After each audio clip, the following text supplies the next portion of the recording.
nursing students, welcome to our webinar. We are so glad that you could make it today. We know how hard it is to rip yourself away from the books. We're going to talk to you today about an issue that affects thousands of people living across Canada. You may not realize this, but in this country there is a nutritional food shortage taking place. 12% of all Canadian households have some sort of food insecurity, and that includes 1.1 million children. Many of these people are Aboriginal and have limited means of income. In the high Arctic, this is especially dire, with almost 20% of the Inuit and Nunavut facing food insecurity. Of the food that is available, it is overpriced and nutritionally deficient. Food shortage is found in households across Canada, but it is much higher in Aboriginal homes. For years, Aboriginals in the North have had a connection to the land, which has allowed them to get their food through traditional methods and achieve health in this way. Through the loss of land, the loss of hunting and fishing rights, cultural genocide, and climate change, colonialism has destroyed the Aboriginal way of life. A traditional diet requires work to acquire, and unfortunately this can be very difficult for many people due to the challenges created by these shortages. Through losing their traditional way of life and consequently their traditional diet, these Northern Aboriginals have also lost much of their cultural identities. This loss makes them even less likely to seek out a healthy diet, and therefore it makes it even more difficult for them to eat wholesome food. Poverty is another driving factor in food insecurity. Poverty is an issue in the North due to the lack of employment, the high cost of living, and low wages. Poverty is the result of years of marginalization, cultural genocide, and discrimination and abuse. With the decline of the traditional way of life, there has been a trend away from traditional diets towards a market diet. This market diet is nutritionally deficient and expensive. The market diet consists of expensive, low nutritional value, and long-lasting packaged foods. We have seen prices as high as $32 for a single bag of oranges. This is an unaffordable diet, and it leaves people eating cheaply made convenience foods that cost a small fortune and lead to bad health. Processed foods are often filled with sugar, salt, cholesterol, which is, when eaten in excess, can lead to many illnesses. Food insecurity has been contributed to a rise in infection, obesity, malnutrition, anemia, childhood illnesses, cardiovascular disease, and diabetes. Aboriginals have higher rates of heart attack fatalities, diabetes, and mental illnesses than non-Aboriginals. Holistic health is vital for all people, and poor health in any community within Canada has an effect on the health of all Canadians. And due to this, we need to work together to fix this food insecurity for all people. And now my colleague, Professor Kingsley, is here to tell you about the traditional way of life and the programs that have been instituted to correct the food scarcity problem.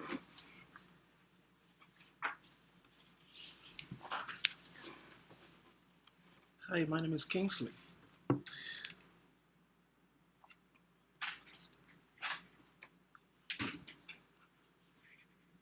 The major reason for food insecurity in Aboriginal community is their means of food production is out of date and cannot guarantee mass production of food all year round, especially during the winter.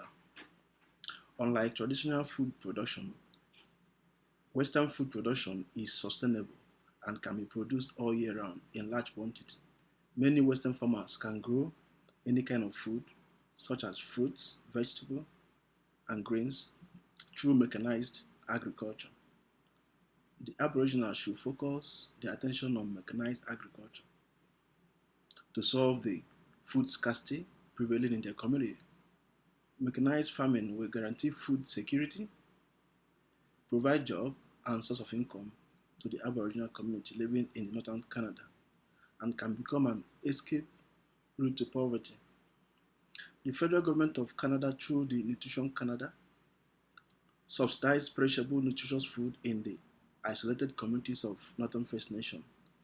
The major challenge of this program is that the poorer members of the community who has no means of income will be unable to buy food even when it is subsidized.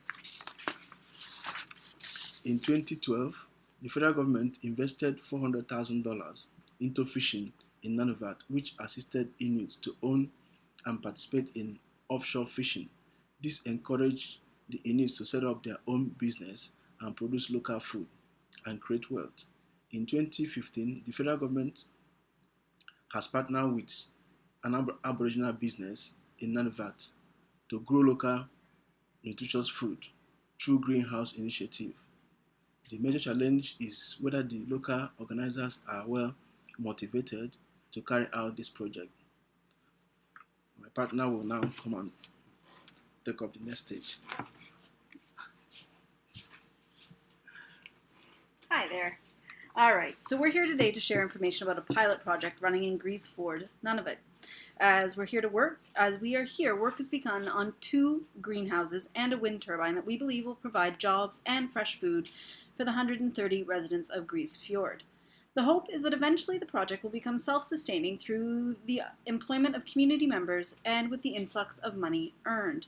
Produce will be purchased from the greenhouses, which can then be siphoned back into the maintenance and growth of produce to become a viable source of not only employment, but also of healthy, affordable food for severely food insecure families.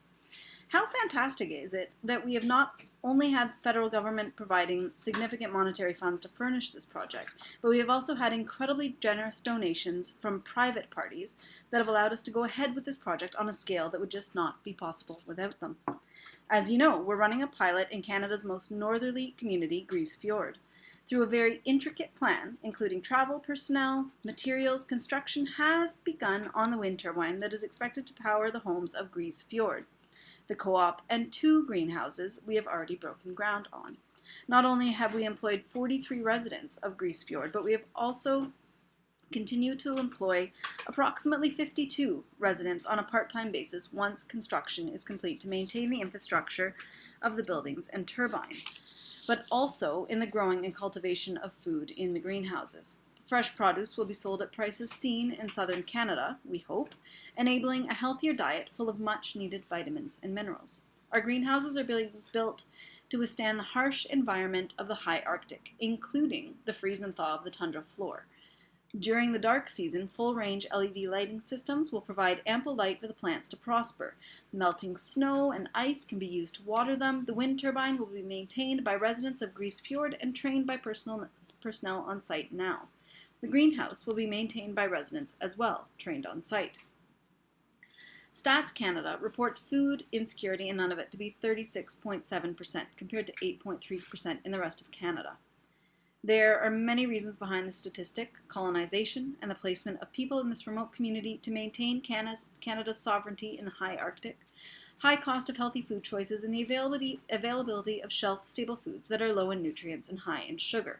A recent study of the Inuit in the high Arctic reveals low levels of most vitamins and minerals, leading to a prevalence of nutrition-associated disease processes.